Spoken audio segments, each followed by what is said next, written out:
What if I never hear from you again?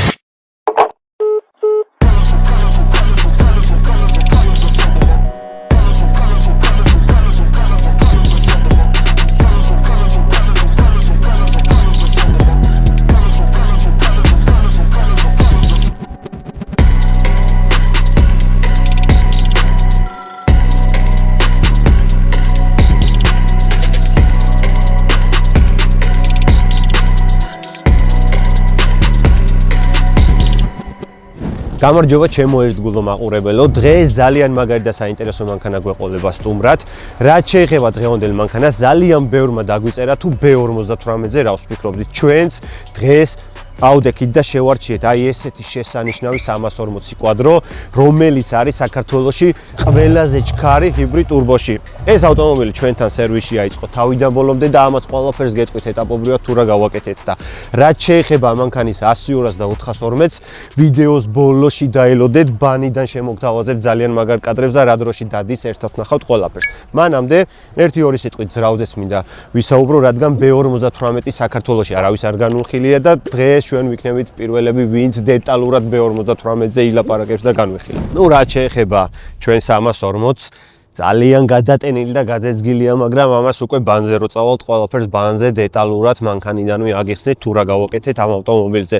რაც შეეხება მეგობრებო, ჩვენ N55 განვიხილეთ, ასევე S55 განვიხილეთ, მაგრამ B58-ის შემთხვევაში B58-საც აქვს პატარა პრობლემები, მაგრამ იმდენი პრობლემა არ აქვს, რაც წინამორბედ ძრავებს ჰქონდა და დღეს მინდა რომ გარეგნულად ჯერ დავიწყო გარეგნულად თუ რა პრობლემები აქვს B58-ს და მე უკვე მაქსიმალურად გადავალთ გალუკაში და ნიზში თუ რა პრობლემები შეიძლება შევხვდეს და შეიძლება იყოს.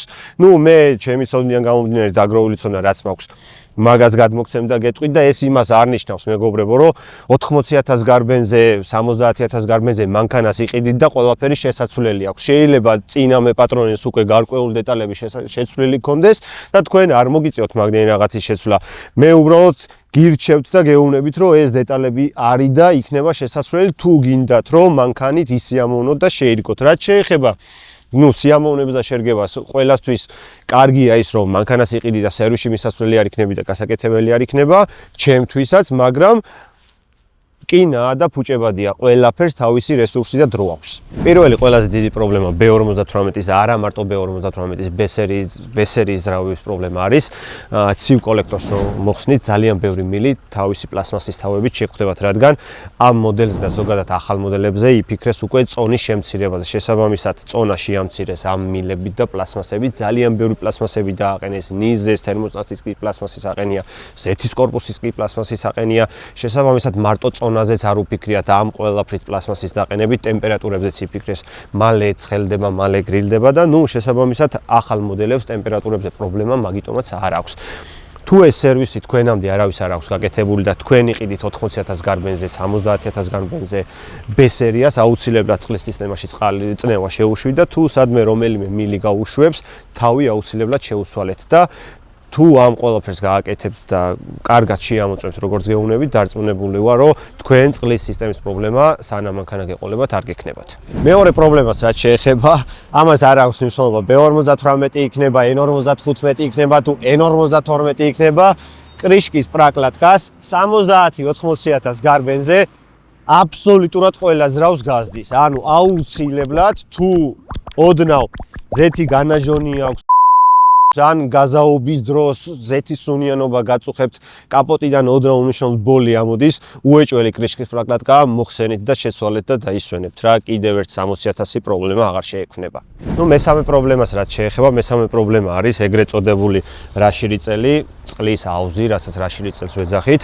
რატომ მოსდის ახალ მოდელებს ამას ვერ გეტყვით, ალბათ დროდან გამომდინარე, გარბენიდან გამომდინარე უფრო დავაბრალებთ მაგას, რადგან წყლის რაშირი წელი სადაც გადამგვარი შუაში იხსნება, ანუ იხსნება უმნიშვნელოდ და იწყებს წყლის ჟონვას, მაგას ეგრევე შეამჩნევთ, გვერდზე ანტიფრიზის ნადები ექნება და თუ მაგას შეამჩნევთ, აუცილებლად წყლის აუზიც რაშირი წელიც შეცვალეთ, ახალი იყიდეთ და ჩაანაცვლეთ უეჭველი და წყლის პრობლემა ისედაც არ შეგაწუხებთ, თუ იმ ყველაფერს გააკეთებთ, რაც წინაზე გითხარით და თუ ამასაც ექნება პრობლემა. წნევას რო შევუშვათ, ყველაფერი გამოჩნდება წყლის სისტემაში აბსოლუტურად. თუ რომელი დეტალი არის პრობლემური და შესაძლებელი. მეოთხე პრობლემაც რაც შეეხება რატომღაც B-სერიის ძრავებზე ბაკის ვენტილაციის პრობლემები ხშირად ხდება. ანუ ცივ კოლექტორზე ზემოდან აი ლუკას ვთხოვ ჩასვას ფოტოში პატარა დაჩიკი ადევს, რაც ხმას გამოცემს ტიკ-ტიკებს და ხშირი შემთხვევაა B-სერიებზე ეს დაჩიკი იწვევა, რადგან ელექტრონული ნაწილია და ბაკის ვენტილაციას პრობლემა ექნება ხოლმე და მაგის გამო ჩეკსაც ანთებს სალონში და აუცილებლად შეცვალეთ, რადგან მაგის დაწვის შემთხვევაში ძალიან ბევრ საწვავს მოიხმარს შემდეგ და ძალიან ბევრი გაზები გროვდება ბაკში და არასასიამოვნო და არასასურველია მანქანისთვის. თუ ეგ პრობლემა ექნება დიაგნოსტიკაზე ბაკის ვენტილაცია, აუცილებლად შეუცვალეთ ეგ დეტალიც. მეხუთე პრობლემა რაც არის, პრობლემას მე ვერ დავარქმევდი, ძალიან მაგარი მოფიქრება, მაგრამ ეს პრობლემურია. ჩვენ S55 გადავიღეთ, ტურბოს დაბერილი ჰაერი გრილდება წყალზე. B58 შემთხვევაშიც იგივეა, წყალზე გრილდება, მაგრამ აქ უკვე ცივ კოლექტორში, ანუ შემშვებ კოლექტორშივეა ჩაშენებული ეს ფიჭა, სადაც charge pipe-ის გავლით, დროსელის გავლით შედის ფიჭაში, გრილდება და მერე გადადის უკვე გალუკაში შემშვებ კლაპნებში. რაც შეეხება B58-ს წყლის აუზი აქვს ორი, დიდი წყლის აუზი არის რაშირი წელს გულისხმობ ძრავის წყალი, პატარა არის ტურბოს წყალი.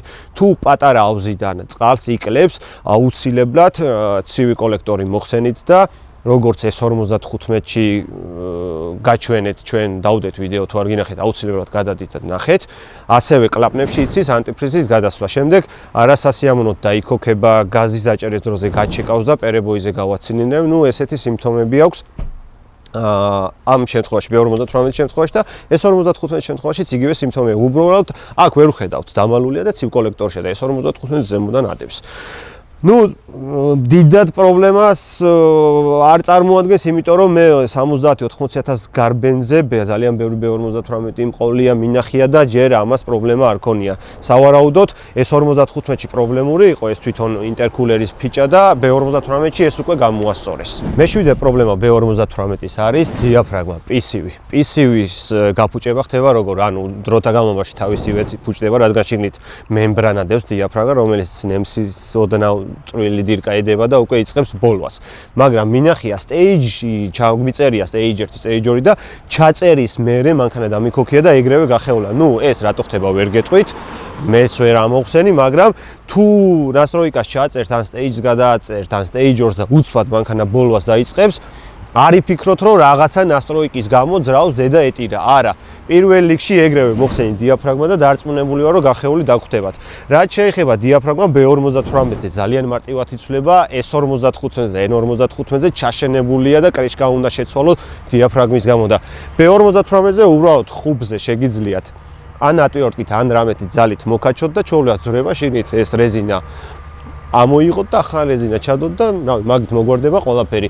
ასევე თუ შეამჩნევთ, რომ დაქოქეთ მანქანა, ჩააქრეთ და ყველაფერი კარგად იყო და მერე დაქოქეთ და ბოლვა დაიწყო, მიაქციეთ ყურადღება, რომელიმე ფარსუნკა არ იყოს გაფუჭებული, რადგან ხშირი შემთხვევაა B58-ზე სამწუხაროდ ფარსუნკები ფუჭდება, ღია მდგომარეობაში რჩება და ცილინდრის ჩარეცხვის დროს იწყებს უკვე ბოლობა ჩოკიდან გაბოლვას.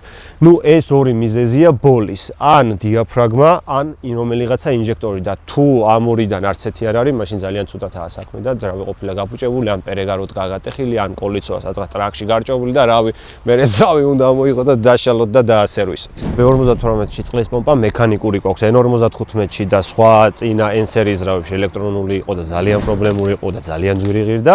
B58-ის შემთხვევაში მექანიკური პომპა დააყენეს და ძვირიც არ აღის 350 ლარში იყიდეთ ჩაულებრივად, მაგრამ მე B58-ზე პრობლემური პომპა ჯერ არ შემხვედრია, ერთადერთხელ შემხვდა 100 რაღაცა გარბენი ქონდა 150 მილი თუ რაღაც და შკივის ქვემოდან პატარა შავი მგვალი რაღაც აქვს სალნიკივი და იქედან ქონდა ნაწვეთი, ისიც ძალიან უნიშნოდ ოდნავ ანტიფრიზის ნადები ეთყობოდა. თერმოსტატს რაც შეეხება, თერმოსტატი აყენია პლასმასის და აი ლუკას ვთხოვ რომ ჩასვას რაღაც ურჩხულით ფორმა აქვს და ძალიან ბევრი თავები და შესაერთებლები აქვს. მე როგორ დავადგინე და ჩემი გამოცდილებიდან რასაც ხედავ ხოლმე ცივ კოლექტორს რომ მოხსნი, ძალიან ბევრი შლანგებია დაერთებული და მივხვდი რომ B58-ზე ზოგადად ახალი თაობის BMW-ებს ძალიან ბევრი რადიატორები აქვს და ძალიან ბევრი გაგნილებები აქვს. შესაბამისად, ორთავიანი თერმოსტატი რო ყოფილიყო, ფიზიკურად ვერ გაანაწილებდნენ ამდენ რადიატორზე და თერმოსტატი გამოიგონეს ისეთი თან მსუბუქი რო ყოფილიყო და თან ბევრი თავი ქონოდა, რავი, შეიქმნა ეგეთი ბევრთავიანი რაღაც პლასმასის თერმოსტატი, დროთა განმავლობაში და გარბენზე მაგასაც მიაქცეთ ყურადღება, რადგან ძალიან ბევრი პრაკლატკები და სალნიკები აქვს, რომელიც ჯდება, იწვება, პლასმასივით იქცევა და შეცვლა ჭირდება და მაგას წყლის სისტემაში წნევას რო შეუშვებთ, როგორც წინა პრობლემები შეგითხარით, რომ წყალში აუცილებლად წნევა შეუშვია, თუ სადმე გაზდის თქო, თერმოსტატზეც აუცილებლად ნახავთ, თუ გაზდის წყალში წნევის შეშვების შემდეგ და მაგასაც შეუცვლით სალნიკებს. ეს ყველაფერი, რაცაც გეუნებით მანქანას რო იყიდით და ეგრევე შეცვალეთ, თქო, არ გეუნებით მეგობრებო, პროსტო გადაამოწმეთ და მეტი არა შეიძლება ვაფშე არ იყოს შესაძლებელი და ვიღაცას უკვე შეცვლილი ქონდეს. ასევე ძალიან დიდი პრობლემა აქვს B58 Z-ის კორპუსი. Z-ის კორპუსი წონის გამო აქაც დააყენეს პლასმასი.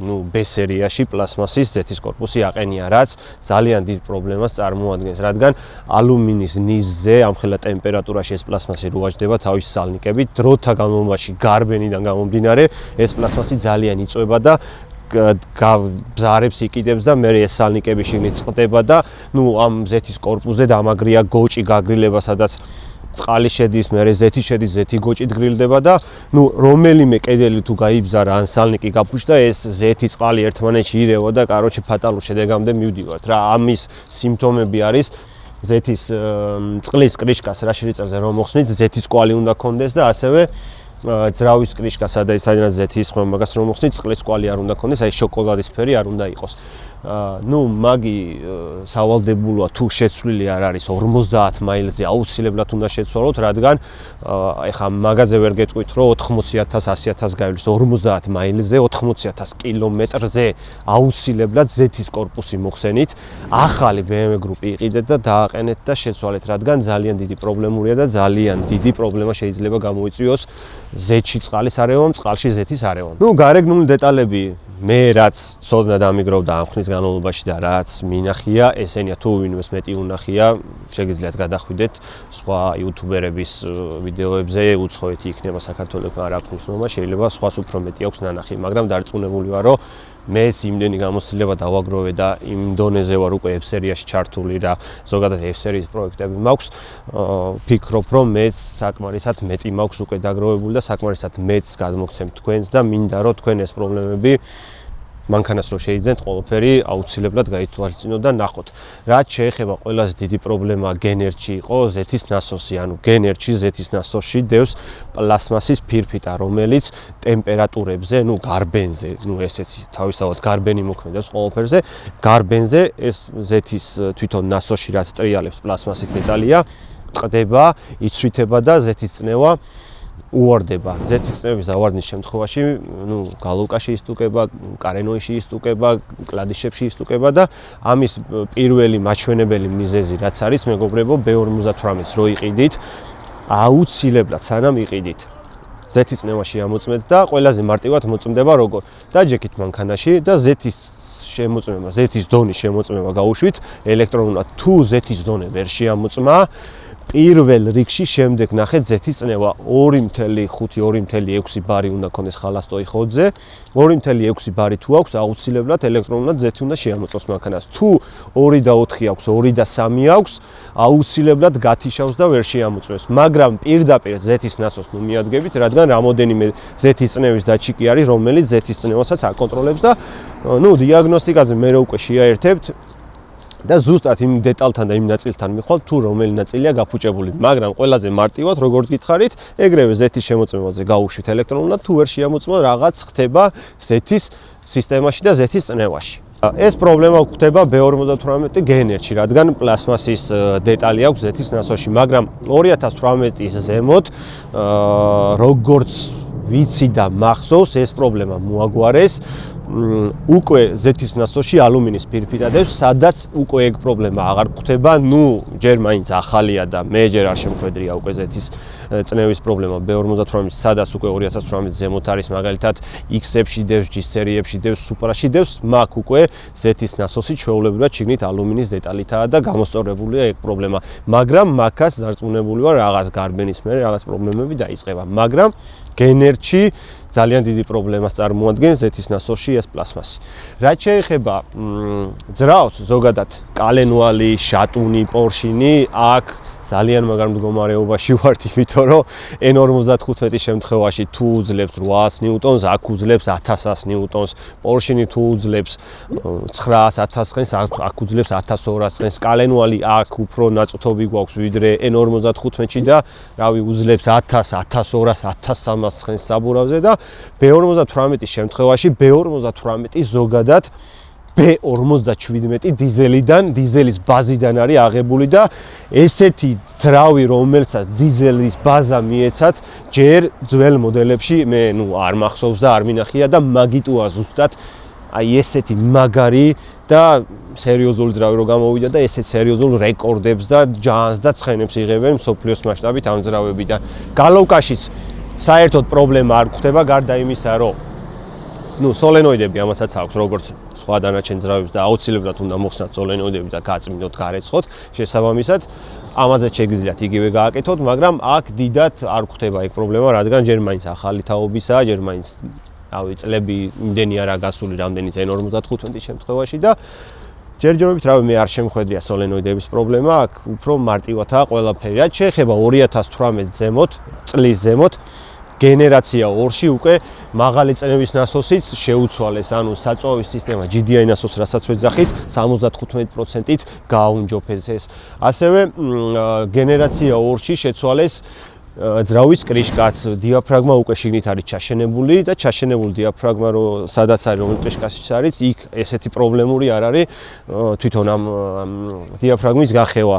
ეგეც მოაგვარეს. ასევე ცეპის სისტემა ამას B58-ის გენერც აქვს 2 ცეპი, B58-ში 1 ცეპზეა გადაყვანილი, ეგ პრობლემაც ნაწილების ხრივ და სიმსუბუქის ხრივ კიდევ უფრო დახვეწეს, ანუ გენერაცია 2-ში კიდევ უფრო დაამჩატეს ესე ვთქვათ B58 და გენერაცია 1-ში რა პრობლემებიც ჰქონდა, გენერაცია 2-ში ყველაფერი მოაგვარეს თითქმის, რადგან გენერაცია 2-ში მე ბევრი პრობლემები არ ხვდება, როგორც გენერაცია 1-ში. რავი, დანარჩენი აგერ არის მეგობრებო, გადატენილი ჰიბრიდ ტურბოზე, თავიდან ბოლომდე სტოკი ძრავია და როგორც გითხარით, ეხა წავიდეთ, ძალიან მაგარ კადრებს შემოგთავაზებთ ჩვენი ბესო და შემდეგ საღამოს უკვე ჩვენ გავალთ ბანზე და ბანიდანვე გეტყვით თუ რა გავაკეთეთ ამ მანქანაზე და 100-200-საც გავვლით, 440-საც გავვლით და რავი, ერთად ვნახავთ ყველაფერს თუ რა დროში დადის ჩვენი 340.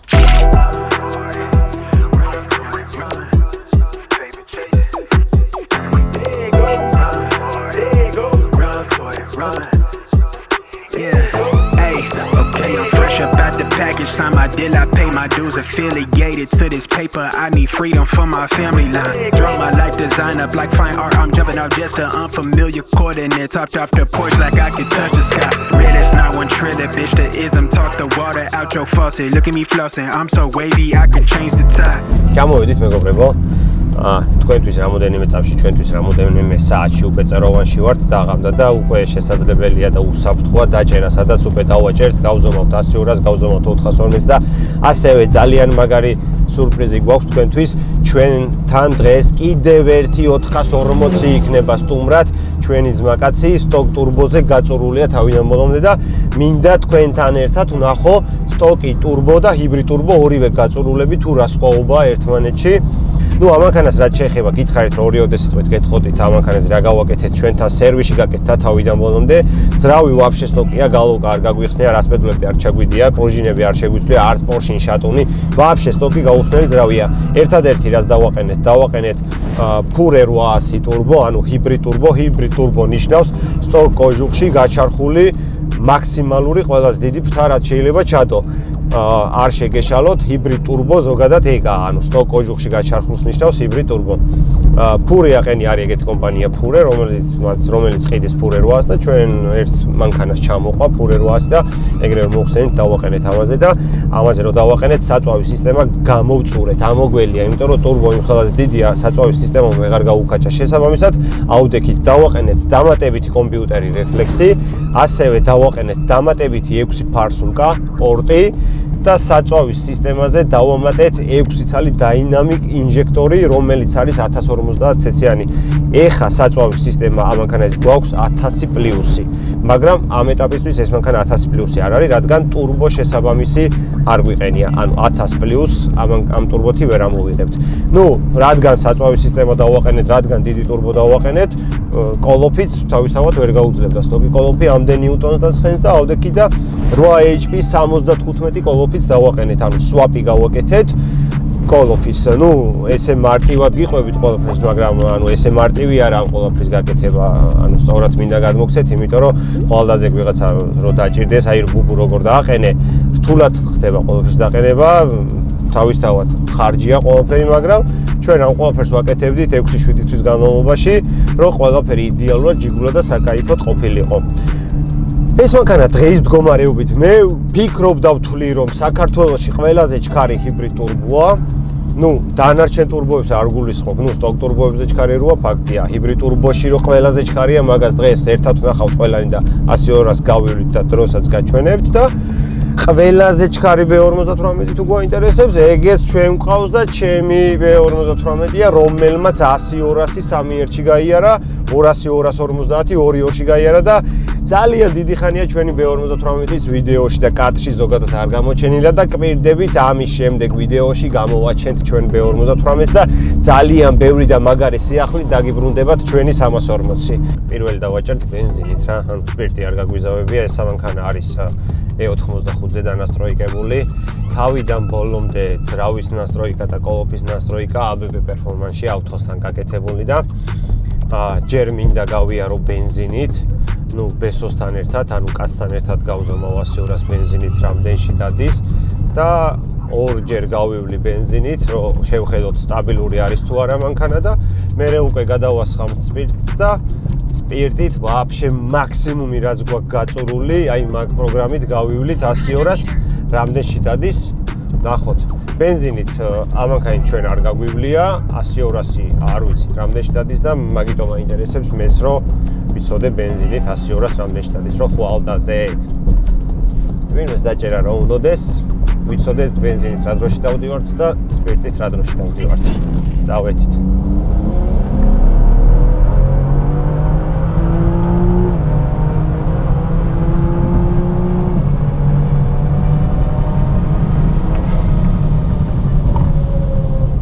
საკაიფოდ წავიდა რა. კარგი იყო, ნახოთ აბა რამდენში გაიარა ბენზინზე. 100-200 გავიარეთ 7-6 კაცთან ერთად. მოდი ერთიც გავიაროთ კიდე და ვნახოთ.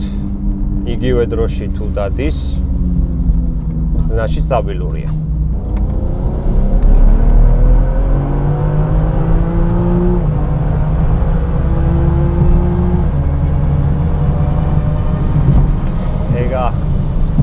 ეს ზაეზდი კარგი იყო. 7-6, 7-5, რავი, სტაბილურია, ხო? თუ გინდა ერთიც გავიაროთ, მესამე. და მე ჩავასხათ სპირტი და თან გეტყვით რამდენ წნევას ბერავს არ დაკვირვები ვარ და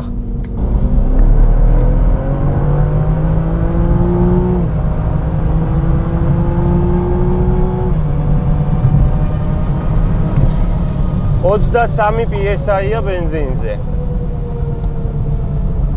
23 PSI ბევრი არ არის რა. საწვავზე და 23 PSI-ით 7-6 იმენა სტაბილურად დადის, ბეჭდავს იმენა კაცთან ერთად. კაცის გარეშე 7-2, 7-1 უეჭველი ამ დროში გაივლის, კარგი გაგრილებული და ეხა წავიდეთ სპირტი ჩავასხათ და გავზომოთ 402-ს გავზომოთ და გავზომოთ 100-200-ს რამდენში გაივლის.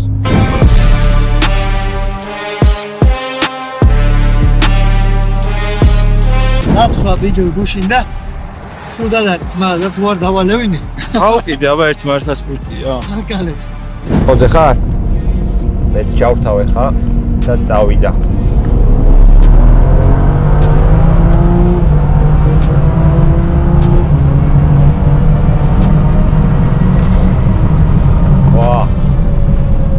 საკაიფოდ წავიდა რა. იმედია რავი უკეთესი დრო არის. 6-2. ერთს კიდე მერე მარტო გავზომავ მე. ბესოს გარეშე. და მაინც განახებთ, რომ 6-იანიდან გამოდის 100 200 რა. უეჭველი გავზომავ მარტო. ასევე გავზომავ 402 მეტრსაც და ვნახოთ 412-ს რამდენში დადის. დავეშვით. ჩართული გაქვს. აი როგორც გითხარით რა, ეხა ბანზე ამოუტრიალდებით, ბესოც მოვა თავისი 440-ით და ჩვენი ბესო გადაჭდება ორი მანქანაში და მარტოც გავივლი და უეჭველი უნდა გამოვიყვანო დღეს ეს 100 200 6-იანიდან ჩვენი ყველაზე ჩქარი ჰიბრიდ ტურბო საქართველოში. ბარო ბეს მოდი გააჩერე, ბესო გადმოგიჯდება და დავაჭიროთ. მე პროსტო შენ დაასიგნალე. 3 სიგნალზე წავიდეთ, მაგრამ პირველი შენ წადი მაინც. ეს ჩქარი როა მაგპონჩი რა. პირველი წადი და წამოვა. დავაი. იმენა სუფთა ქუჩური გონკა აიწია. სეხნია სალამ.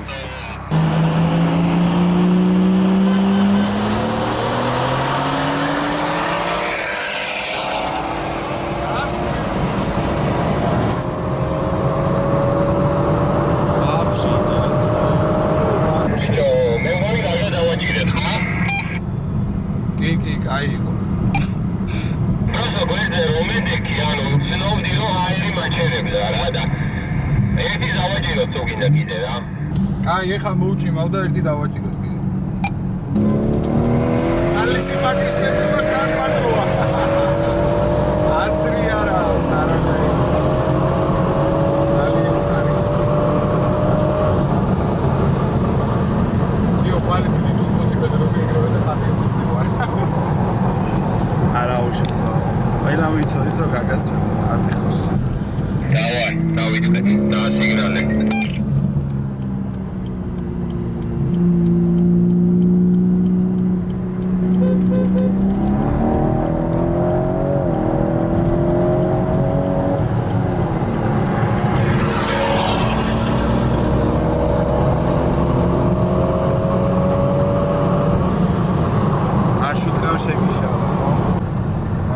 კუბიანი ბალონი გიყენიათ მაგაში, რაღაც გაზზე მეგონი უკეთესად არის, ხო? გაზის კნოპკას ხელი ვიკარით. გაზზე გადართი, ხა გაზი რამდენი შეივლია, მანახე. გაზზე დეფის ყველდრაში დადის შემიძლია. ეგა რა? რა ხდება, ბიჭო, ეხა გადავაწერეთ ბაევო იმაკი. როგორც გითხარით რა, S60 თუ არ იქნებოდა ფულბუსზე ვერ გავიდოდა და ეხა რადგან S60 არა გვაქვს, ავდექით. და ცოტა დაბლიდან გავუშვით ფულბუსზე E55-დან რა და E55-ზე მაქსიმალურ ზაჯიგანიებს და ბუსს მოითხოვს. აი ხა გავალ ძალიან მაგარ დროს. მოვიტან და მოვალ რა დამელოდეთ აქ თქვენ. წავედი.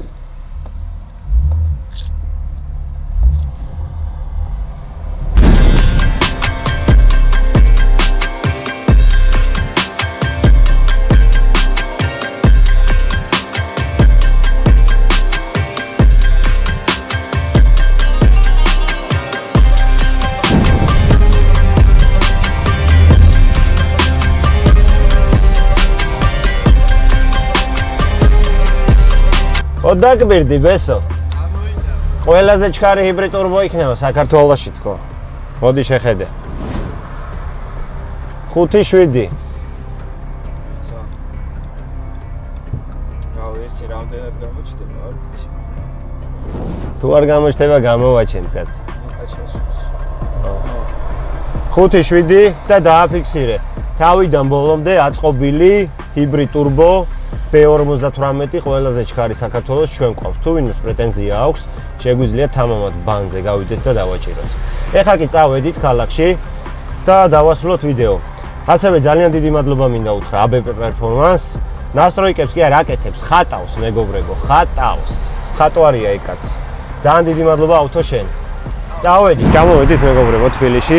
ნახავდით ძალიან მაგარ დროში გავიარეთ 100 200 5-7-ში გავიარეთ 402-საც გავივლიდით დაგპირდით მაგრამ ძალიან გადატვირთული იყო ბანი და ფიზიკურად 402 მეტრი რო გავიაროთ უნდა 0-ზე გავჩერდეთ და 0-დან დავისტარტოთ და რავი ალბათ 250 უნდა წავიდეთ და მაგდენი ხანი ფიზიკურად ვერ გავჩერდებოდით რადგან უკნიდან ძალიან ბევრი მანქანები მოგვადგნენ და 402-საც აუცილებლად გავივლით ამ მანქანით ოღონ ტრეკზე გავივლით რადგან იქ უფრო მარტივად შევძლებთ მაგ ყველაფერს და 402 დროსაც განახებთ ყველაზე ჩქარი ჰიბრიდ ტურბო საქართველოში B58 აქ არის და რაც შეეხება ჩვენი ძმაკაცის, ჩვენი ბესოს მეორე 440 სტოკი ტურბოა, სტეიჯია უბრალოდ.